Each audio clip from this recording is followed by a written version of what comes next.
بسم اللہ الرحمن الرحیم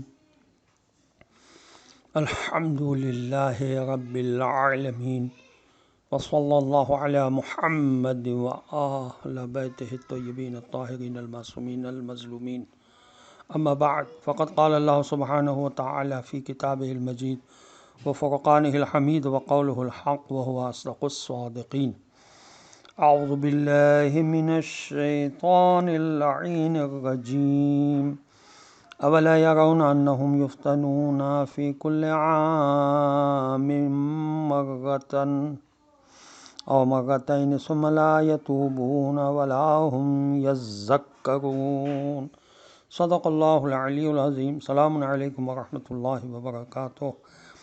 اللہ تبارک و تعالیٰ کا شکر ہے کہ سورہ مبارکہ توبہ کی آیت نمبر 126 کی تلاوت کا شرف میں نے حاصل کیا، جس کا ترجمہ یہ ہے کہ وہ نہیں دیکھتے کہ وہ ہر سال ایک یا دو مرتبہ امتحان میں ڈالے جاتے ہیں، مگر اس پر بھی نہ تو وہ توبہ کرتے ہیں، نہ کوئی سبق سیکھتے ہیں اور نہ کوئی نصیحت ہی قبول کرتے ہیں۔ تفسیر ماجدی میں اس آیت کے ذیل میں لکھا ہے کہ خدا کی طرف سے مومنین کے امتحانات بیماریوں اور مختلف بلاؤں کے ذریعے سے ہوا کرتے ہیں۔ ان مصائب کی وجہ سے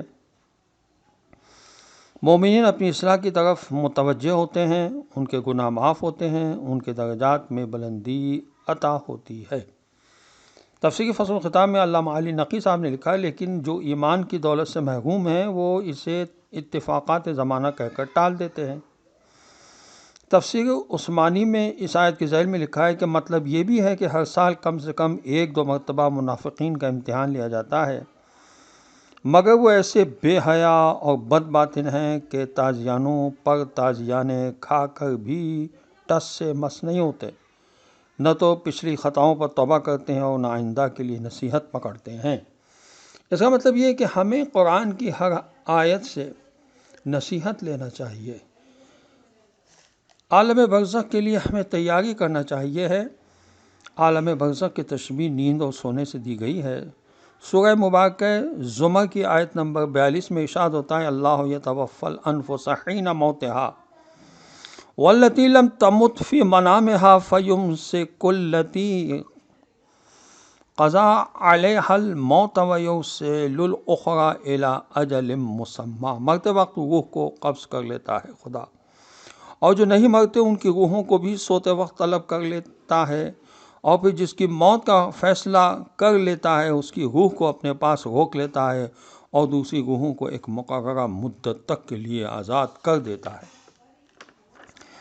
سونے کی 3 حالتیں ہوتی ہیں۔ ہر آدمی سوتے وقت کچھ نہ کچھ دیکھتا ہے اور نہ کچھ سمجھتا ہے، لیکن جب سو کر اٹھتا ہے تو یہ جانتا ہے کہ ابھی میں سو رہا تھا۔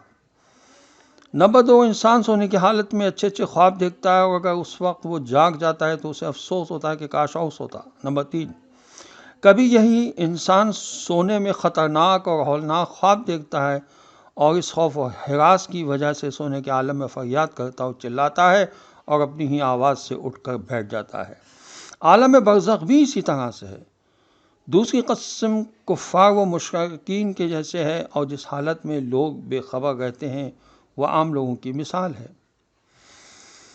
عالم برزخ سے پلٹنے کا سوال سورہ مومنون کی آیت نمبر 100 میں ہوتا ہے، حتی اذا جاء احدهم الموت قال رب ارجعونی لعلی اعمل صالحا فیما ترکت کلا انها کلمۃ هو قائلها ومن ورائهم برزخ الی یوم یبعثون۔ اس آیت میں خداوند عالم نے لفظ برزخ استعمال کیا ہے۔ اس آیت کا ترجمہ یہ ہے کہ جب ان میں سے کسی ایک کو موت آ جاتی ہے تو کہتے ہیں، خدایا مجھے پلٹا دے تاکہ میں اپنے واجبات جو میں نے ترک کیے انہیں بجا لاؤں اور کچھ نیک عمل اور انجام دے لوں۔ آواز آئے گی، نہیں، یہ تو ممکن نہیں ہے، اور یہ سب کہنے سے کچھ فائدہ ہونے والا نہیں ہے، کیونکہ اس موت کے بعد برزخ ہے جس کی مدت قیامت تک کی ہے، کہ جس دن تم سب اٹھائے جاؤ گے۔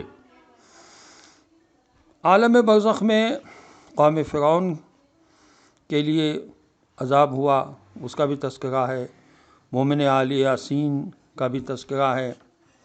عالم برزخ کی حقیقت کے بارے میں امام علی ابن الحسین زین العابدین علیہ السلام فرماتے ہیں، یہ بحار الانوار کی جلد 6 صفحہ 214 پر حدیث ہے، امام علیہ السلام فرماتے ہیں روح عالم برزخ میں یا جنت کے باغات میں سے کسی باغ میں ہوگی یا کسی گڑھے میں کہ جس میں آگ روشن ہوگی۔ والسلام علیکم ورحمۃ اللہ وبرکاتہ۔